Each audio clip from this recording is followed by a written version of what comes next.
Dino.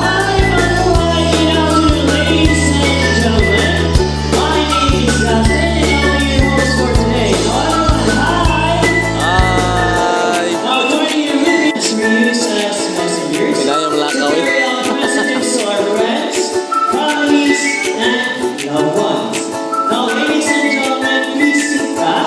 Relax and enjoy as our flying good friends in the rainforest of Brazil. As he's a very responsible bird, he loves to see his environment clean. Now, for his first up, we have here two sample judgments, labeled as biodegradable and non-biodegradable. We also have here some sample cash. Now, let's see how a video can clean up his mess. Okay, ready? First one. He picks up a plastic bottle, walks all the way. May pa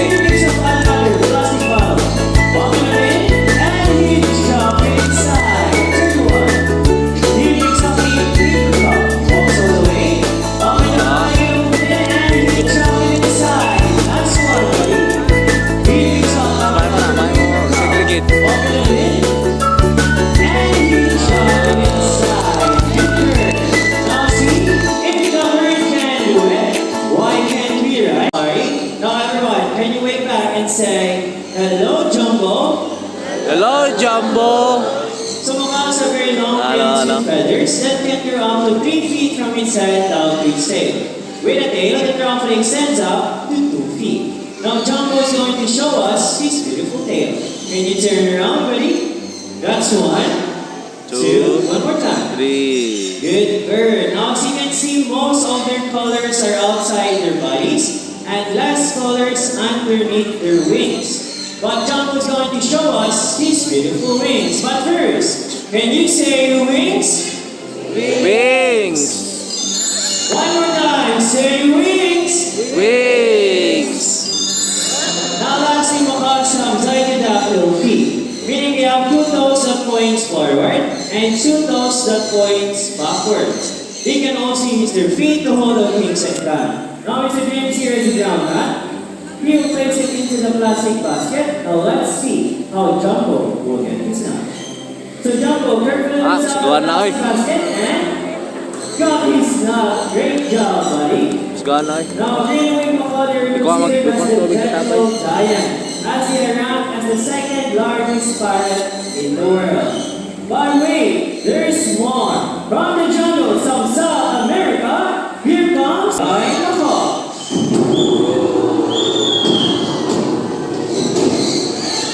So we have a total of 3 flying macaws named Tony, Harry, and Barbie. Now, blue and gold macaw, they are large parrot, and they are native to the North American rainforest.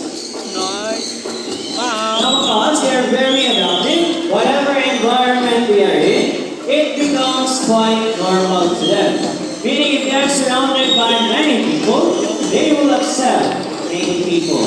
Their main diet, it consists of fruits, palm fruits, nuts, seeds, leaves, flowers, and stems. Now they have a strong beak that can easily crack nuts. Now large beard crow, as the jungle crow. Now this bird is considered a medium-sized bird. It can only grow up to 40 to 50 centimeters from their beak down to their tail. Now they may not be the largest bird here in our show, but they're certainly very clever. They can solve problems like a 7-year-old. That's why people call them feathered geniuses. Now, Mr. Yan, I have a question. Are you ready? The first one, we have here a glass tube filled with some water. The next one is a small stone. And the last one is a nut. So I will just put the nut here inside the glass tube. Now let us watch and see how Ollie can retrieve the nut from the glass tube. To witness these problem-solving skills. Alright, now Ollie, in 3, 2, 1, go away. Now he picks up a small stone, walks all the way, and he put it in the glass tube. Now if he's just doing this repeatedly 4 to 5 times. Ato musaka ang tubig. Okay, take your time, buddy. Good job, buddy. Now, from the are black, it is because of melanin, the same pigment that gives colors to our hairs and skin. Last two, buddy. Stay focused. Now, their lifespan in the wild, they can only live up to 8 years. But in here, with proper care, they can live up to 20 years. Di pa kabot. Last one, buddy. Now, as each stone pushes the water higher, up until... Kuha na. That is not. Great job, buddy. I know you can do it. Now, normals. Oh, cute. Now, sandpillars are also known as sand parrots. They are very playful, social, and have a very loud voice. They are natives to the northeastern parts of South America, like Brazil, Guyana, and Venezuela. If you want to feed them, we have circular feeding at the birds of the world. I can assure you that it will be an amazing experience. Now, their appearance, they have a golden plumage from their head down to its upper parts and have green wings. Take your time, buddy. There's no need to rush. Gutom. Also, their favorite food in the wild is mainly all the time that they will find another mating partner. They're also monomorphic, meaning both male and female share the same physical features, just like their colors and size. Thank you so much, buddies, and thank you so much, Hilo. Now, dolphins probably are playful and curious birds. They love to explore their surroundings and meeting new friends, including humans and feathered friends. Now, their favorite food in the wild mainly is fruits, vegetables, nuts, and berries. Now, dolphin cockatoo are one of the smallest cockatoo in the world. Now, this is one of their natural behaviors in the wild. They can fly between. Hello. Now, yellow-crowned Amazon parrots are one of the most commonly seen Amazon species due to their excellent talking ability and playful nature.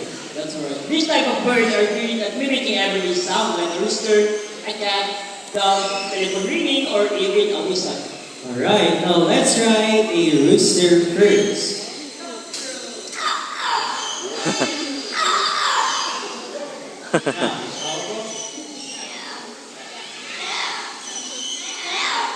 Hello. Ready, take a part.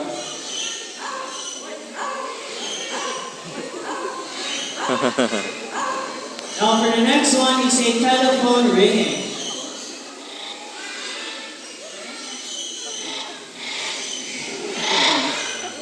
Now last one is a whistle. Ang ngiti. Great job, buddies. Now Lonnie and Rudy here loves to sing. Is it true, Mr. James? Yes, but before the sing, we need to do what all singers do. We have a warm-up first. Alright, now let's do the warm-up.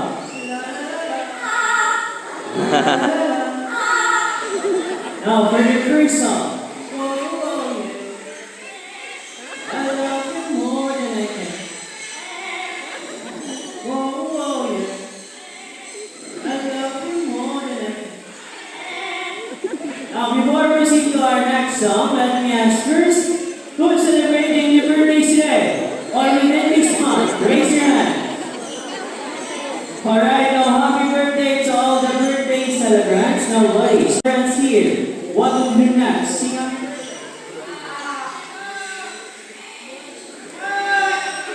One more time.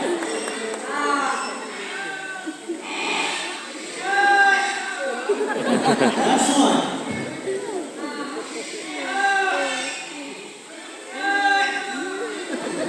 Now see how talented parrots are.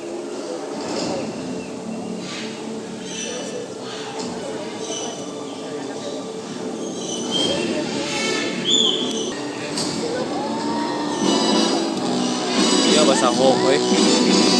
Night sky chander.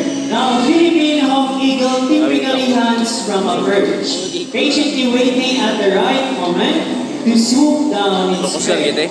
Now, as you can see, Siya ka na sila. Mr. Ronek is wearing a thick glove that protects himself from the sharp talons and claws of this bird. Now, this bird, it is considered as a medium-sized raptor. It can... Bella! Now, eastern grass owl, they are nocturnal type of bird, meaning most of their hunting time is during the night time. Now, just like any other owls, they have a flexible neck. They can rotate their heads up to 270 degrees. It is possible because this bird has a 14-neck vertebrae, allowing them to spot a prey and be aware of its surroundings without moving its whole body. But wait, there's more. There comes a brother of shadow, Argus. Mana yung mga bandog ko? Now we're not done yet, as we have another Dominican named Cloud. Now Dominican yell me white from their head down to its underpart, and the rest of Sky, Lighter, and Fuego. Now Dominican, they practice crypto parasitism, or they love to snatch their foods from other birds. That's why they are called as a snatching reptile. Nagagiyara nila. Now Dominican are the real-world reflection of Garuda, a guardian figure that Agian na nila, agian. Nagagian na nila ang ilang pagkaon. in various cultures. Now, reminders for everyone, please do not try to reach out or touch this bird. It is for your own safety. Now, as you can see, this bird will fly closer to you. Right? And for a better future generation. Now, before we totally end our show, I would like to introduce you the people behind the success of this show. So, our bird trainers, we have here Mr. Irvin, Miss Jihan, Miss Donna, and Mr. Ronak. To make this even more memorable, we present to you the symbol of love, peace, prosperity, and harmony. Nandun tayo. Now, yours truly, my name is Austin. We hope you enjoy the show. Thank you so much. Ubus, ubus, ubus eh. Ubus, ubus, ubus. Ubus, ubus.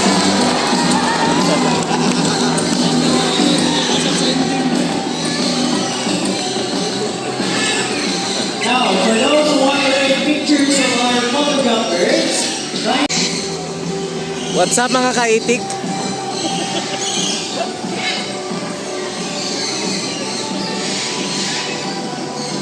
Ay, igukon nyo.